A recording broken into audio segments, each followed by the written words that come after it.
Hi, good afternoon, everybody. Good afternoon.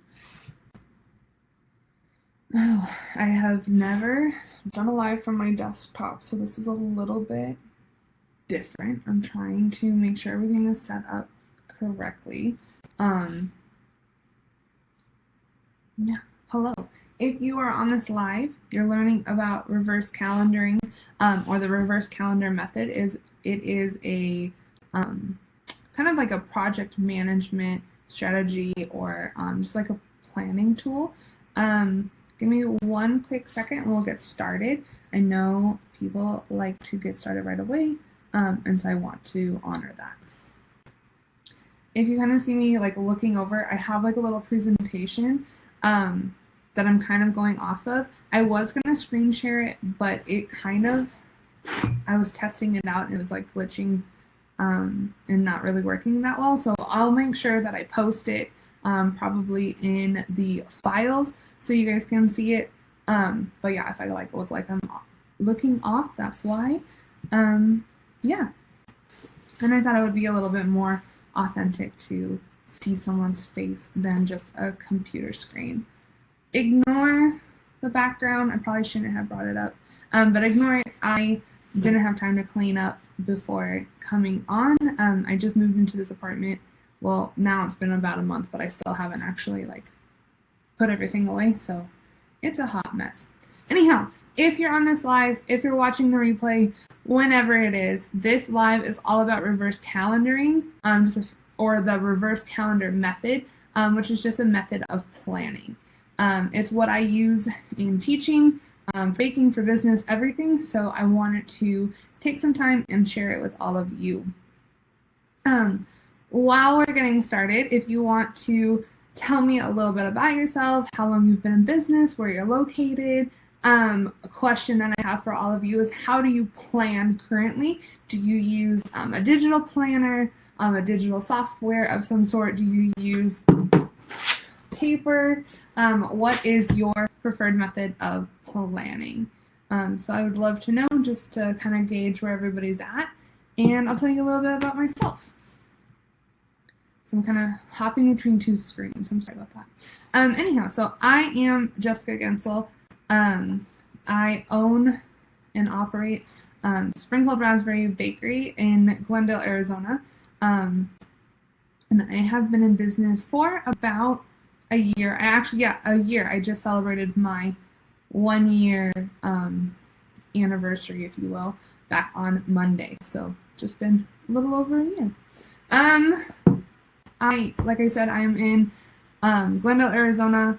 So I like to complain about how hot it is. I have for almost 30 years. It's one of my favorite pastimes.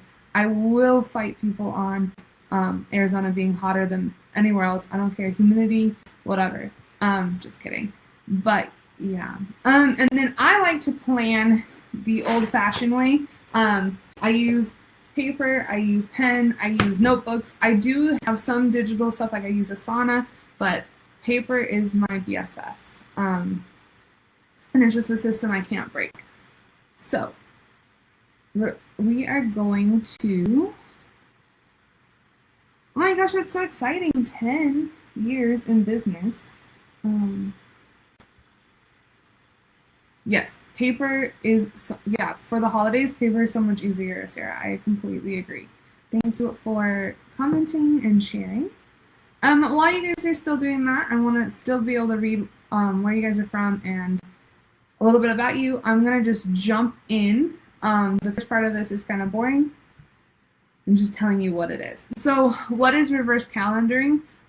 Reverse calendaring, see, I can't even say it, is a method of planning where you work from an end goal backwards. So you start with your date in mind or your goal in mind, and you work backwards. So you did this a lot when I was teaching. As a teacher, you start with your standard and your end goal of what you want students to learn, and you work backwards. So whatever they need to walk away learning, let's say they're in 3rd grade and they're learning multiplication. They need to be able to multiply, what are the steps you're going to take to get them there? That's what I did as a teacher. And then I started to apply it to business before I knew it even had a name. If you look up reverse calendaring or the reverse calendar method, it's everywhere. I didn't make it up. I wish I had that. That would have been really cool. But it's just taking a date or a goal and working backwards. So throughout this live, I'm going to work on some Valentine's Day stuff. I know, we're still barely December 1st. We're barely thinking about Christmas, but my Christmas stuff just launched the other day, so I'm actually like getting ready for Valentine's Day. So I'm going to show you how I work with my launch date for my pre-sale and work backwards. And I'll give you a couple of ideas of how it can apply to custom orders and just general stuff for your business. Now, I don't do a lot of custom work. I am not a cookier. In the sense that I don't decorate cookies, not like you guys, nobody should ever eat cookies I decorate, but I hope that what I talk about will kind of relate to you guys, hopefully. Hello everybody, thank you for joining. Okay, so like I said, reverse calendaring is starting with that end goal and working backward. So you're going to start with a date. So for my Valentine's Day stuff, I'm going to launch on January 31st. It's a Monday. I always launch on a Monday. I don't know why. It just makes me feel comfortable. It's like the start of a week. People are just coming off the weekend. I just like to launch on Mondays. It's been working really well for me so far. So my Valentine's Day stuff is going to launch on January 31st. It's my goal. And I already have it set, and I wrote it down. And I put it in my calendar as my launch day. If you use digital, you would put it down there. Now, I focus mainly on pre-sales, but let's say you have a custom order and the custom order needs to be picked up on December 23rd. Just making that up. So that is your end date. Your end goal is to have all your cookies done by December 23rd, whatever I just said. And you're going to work backwards. Reverse calendaring is really great for breaking your projects from like really big ideas down to minute details. Your goal is to go from your end goal to the smallest steps. Okay? And then reverse calendaring is great for helping you set smaller goals and stay on track. Why do I recommend reverse calendaring? I like it because it offers the big picture. It gives you everything, but then it also breaks it down super small. So it gives you tiny action items, and it allows you to not become overwhelmed. If I think about, okay, I need to launch for Christmas, I need to launch for Valentine's Day, and I just think that, then I completely lose it. I'm like, whoa, so many things going on. I don't know where to start. So if I have a to-do list with all my steps on it, I can just start with the one at the very top and work my way down. It helps you develop a consistent system for planning. I have been doing this method since I started my business back last November. So I've been doing it for every pre-sale that I've done. I've been doing it for every custom order, which I don't do a lot of, but I have a system. I have workflow. I have steps that I use, and it keeps me on track. Sorry if you guys are asking questions. I'm flipping back and forth between two screens, so I promise to make sure I'm going back through comments in just a second. Reverse calendaring allows you to stay on track of your goals and your to-do list. You can focus on what is next, so you always have your stuff listed out. And it allows you to plan way in advance for busy seasons, whether it's a personal busy season, you know you have birthdays coming up, your kids they have soccer tournaments, whatever the case may be. I don't have kids, so I'm not sure. But that's just one example. And then business busy seasons, holidays, things like that, weddings, and so on. Okay. I talk super fast. Heather and Corey like to say they talk really fast. I talk faster. So if I'm going too fast, please let me know. I will try to slow it down. And if you have any questions as we go, please feel free to ask in the comments. It might take me a little bit to get to them, but I promise I will. So now that we know what reverse calendaring is, why I kind of recommend it, I want to talk to you guys a little bit about developing a workflow. So a workflow is typically used for like gathering data, but it applies to project management as well as like having all of your steps. So when I develop a workflow for different aspects of my business, I think about what is the main focus of my business.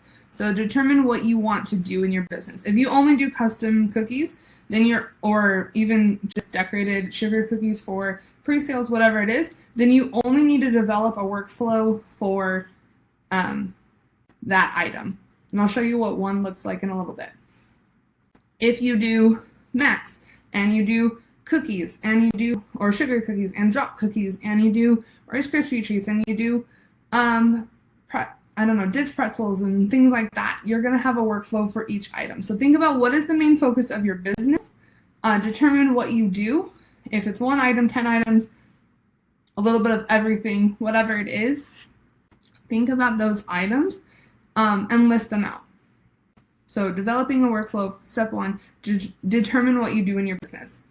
And then list out, take 2-3 minutes, do a brain dump, and list out every process of your, every step for your process. So if it is sugar cookies, you make your dough, you roll out your dough, you cut your cookies, you bake your cookies, you make your icing, you color your icing, I don't decorate cookies, but like you can do your big details and then your small details and then your airbrushing. So whatever your steps are, you're going to list them out. And I recommend doing this on paper to start, just like a notebook. And then once you have taken some time to really break that all down and you have a whole list, put it in order. Organize your list. So now that you have an overview of the steps, organize them in the order that you usually take. Put it in the order from first step to the last step, and then assign a time value. So drop cookies, I know take me 10 minutes to mix up the dough and scoop it. If I have my mise en place, like if I have everything laid out and I'm actually like on top of it, takes me 10 minutes to make my dough. Takes me about, depending on how much dough I'm going through, about 30-45 minutes to bake everything off, not including my chill time. So add time values to everything. Do approximate. So sugar cookies, I know you all like to not complain, but talk about how certain things take a long time. You have to dry them, you have to dehydrate them. I don't know, all of those different steps. So assign a typical time value to it. This is going to help you out, especially when we kind of talk about reverse calendaring a little bit more. And then create a system. So once you know what you're making, you've listed out the steps, you've organized your steps, create a system. What I like to do is I have a document. I should have printed it off. Come on now. I have a document for everything that I make, and it talks about all my different steps. So every time I have a new order that includes one of those items, I print it off and I go through my list. So I like to type it up, print it off, and use it as a guide for every order. And, okay, no comments so far. If you are watching this in the replay, I should have said this at the beginning. If you're watching this as the replay, just let me know that it's the replay, because as we're going, I'll answer as many questions as possible. But if I miss any, or you're watching the replay, then I know to come back and answer it. Excuse me. Okay, so an example of a workflow kind of looks like this. So I make, on occasion, decorated cupcakes. This is one of the only custom items that I do, because I just don't like them. But anyhow, I digress. So the first thing that I do when I decorate cupcakes, or when I'm taking an order, is I finalize the design elements. So what colors do they want? What flowers do they want? What squiggles do they like? You know, what kind of items on the cupcake? I should have put a picture here so you guys can see it. What items do they like? I'll sketch it up. I'll send it to the client, and then they have to kind of sign off on it, and then I'll get started. Excuse me. Then once I know the design, I make the cupcakes. I need to prep the batter, bake the cupcakes, and let them cool. Then I make my buttercream frosting. So I prep the frosting, I color the frosting, I prep my piping bags with the tips. I figure out what tips I'm going to use, whether I'm making flowers or just swirls or whatever the case may be. Excuse me. And then I decorate my cupcakes. So I have everything in front of me, I have everything ready to go, and I decorate them, and then I hand them off to the customer. This is my little sample workflow. There's more steps in here, but this gives you an idea of every little detail. Now, making cupcakes, in my mind, I know how to make cupcakes. I make the batter and I bake them. Done. But I like to make sure that I have every little step listed out. So, and then I should have put in here different times. You guys can't see it, but I should have times next to each of these. Excuse me. So that way I know how long it's going to take me. So let's say I have an order due on December 10th, okay, next Friday, and it's Wednesday. Well, cupcakes take me 2 days to decorate, but I prep my frosting a few days ahead of time, and I can freeze it or I can just leave it in the fridge, and it's still good. Oh my goodness, I'm so sorry. Anyhow, so it takes me 2 days to at least make them, cool them, and decorate them. And then they can sit in the fridge for even a day. So I, at the latest, would have to start on the 7th. So that gives me 4 days to get everything ready to go before the customer comes and picks them up. So I start with my date and I work backwards. And then I know, okay, on the 10th, they're going to come and pick them up. They're coming at 10 a.m. I'm not going to have any time to work on them. So on the 9th, I'm going to make my cupcakes and I'm going to decorate them on the 9th. But on the 7th, I'm going to make my buttercream. And that's how I kind of go backwards.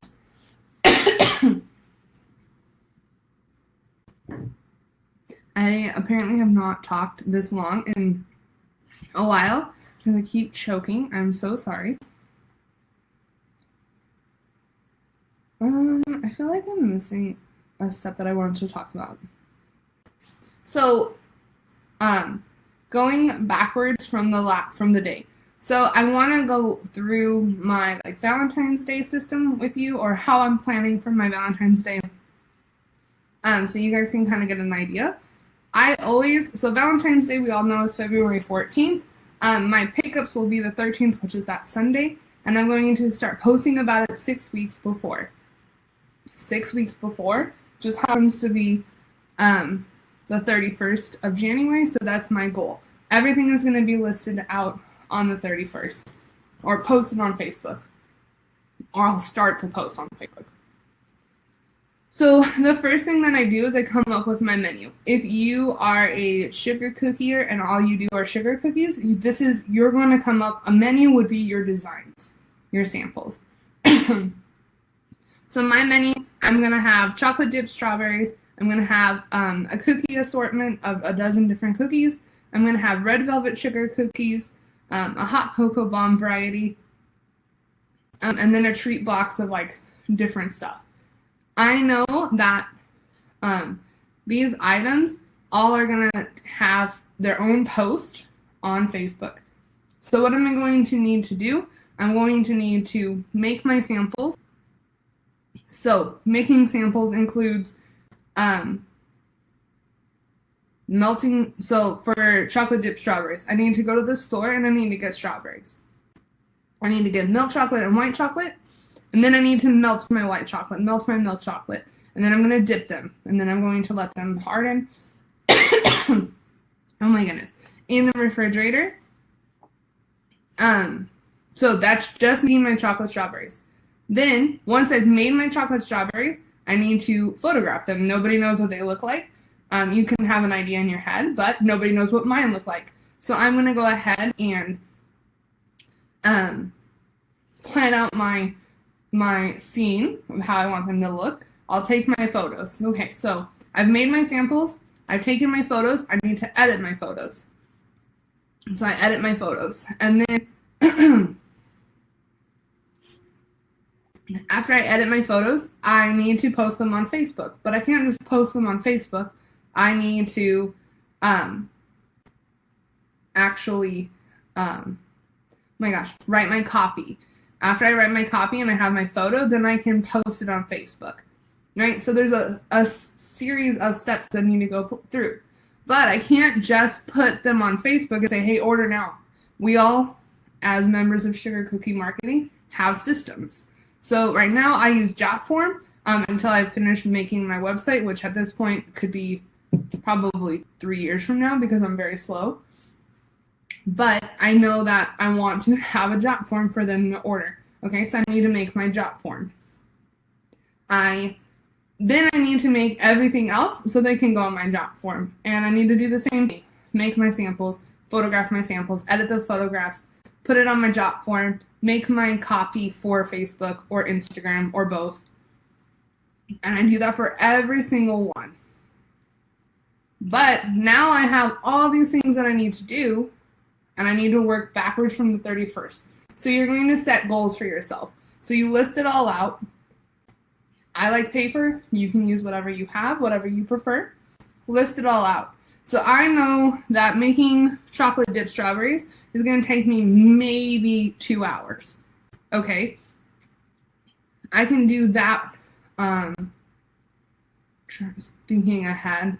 I'll probably start doing all of my work in the new year. So on January 5th, I'm going to make my chocolate dipped strawberries. Okay, on the 5th, I'm going to do all of that, and I'll photograph them. On the 6th, I'll do my cookie assortment. On the 7th, I'll do my red velvet sugar cookies. So on and so forth. And then I'll go back and be like, okay, I've taken all my photos. Now I need to edit them. And I'll spend a day editing my photos, which editing for me is just really quick on my phone. And then I'll start to write out my copy. That way, I have every day, I'm breaking down my menu of what I'm making for you if you're a cookier and it's just samples of your sugar cookies, I don't know, hearts or whatever, then you'll want to, day one, okay, maybe you make all your sugar cookies and you make your dough and you bake them off. Day 2, okay, you're going to decorate your hearts. Day 3, you're going to make your cute little X's and O's. You're going to have whatever designs you have. Every day, break one down. This way, if you break it down into very small steps, you can plan backwards, and it's not overwhelming. You're not like sitting there, it's like, oh man, it's January 30th. I wanted to have this posted by tomorrow, and you're not freaking out. So if you break it down, and it might seem like, okay, well, we all know how to plan, but if you break it down to the smallest detail, even as small as making cupcakes, I know I need to prep my batter, bake them in the oven, and let them cool. It's the smallest detail. Sugar cookies, I need to make my dough, roll out my dough, cut my dough, chill my dough, whatever you do and bake it. The smallest detail. If you know how long it takes you, you can plan backwards. That way you have a big picture idea and you're not waiting until the last minute, overwhelmed by the amount of work that you have to do. So you start with your end goal and you work backwards. Hopefully I gave enough detail on that.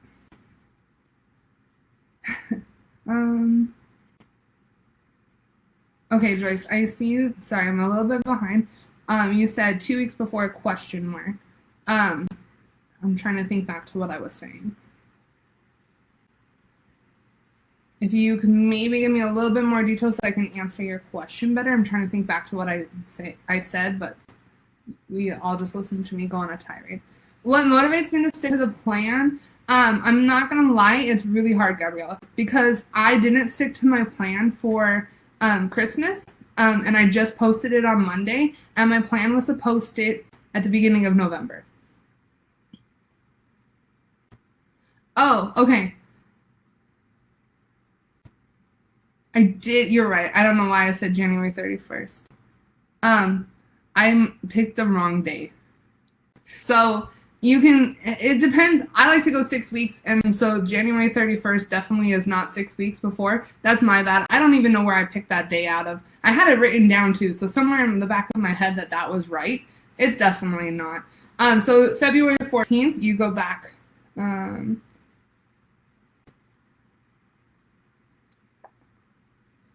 trying to. It was January 3rd. Not sure where the 31st came. I'm so sorry. That was so confusing. So I probably won't do 6 full weeks this year, but just because I feel like the holidays, January 3rd is so close to the Christmas, I might wait a week, but I'm so sorry. I said the 31st. Yeah, I just planned back 6 weeks from when I want to have pickup. Anyhow, Gabriella, back to sticking with the plan. I had a really hard time sticking with Christmas this year, just between some personal things going on and life in general. I did not post it.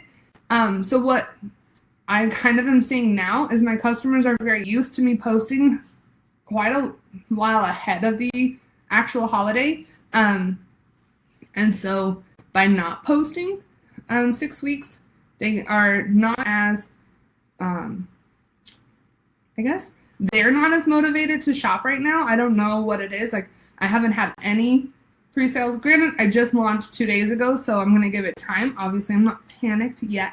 But what motivates me is knowing that like, my consistency helps my customer in the long run. What helps me also, like if I'm just doing, like if they're doing a custom order, is I don't like to be overwhelmed. I do not like to sleep at 2 a.m. in the morning. I like to go to bed earlier.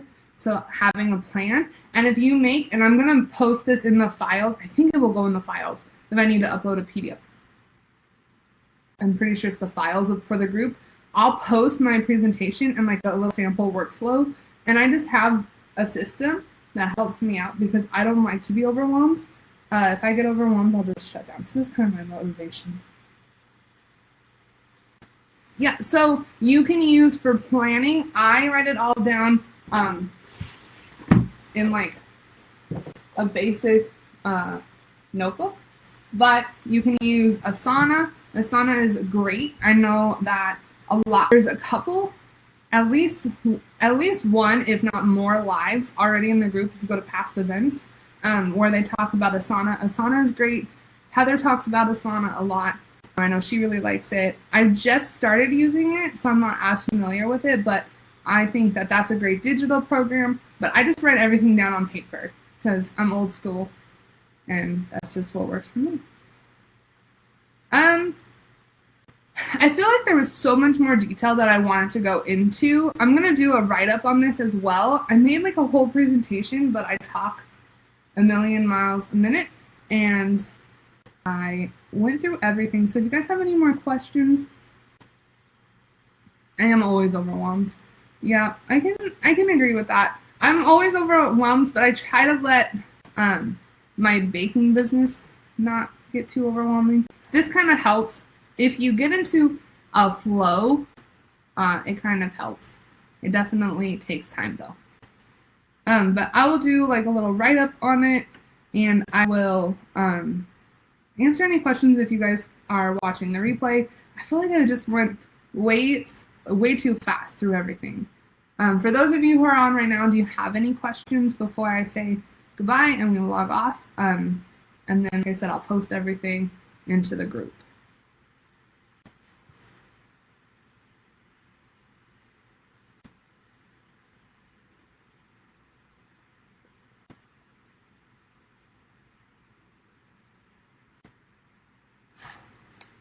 All right, I'm not seeing any questions come through.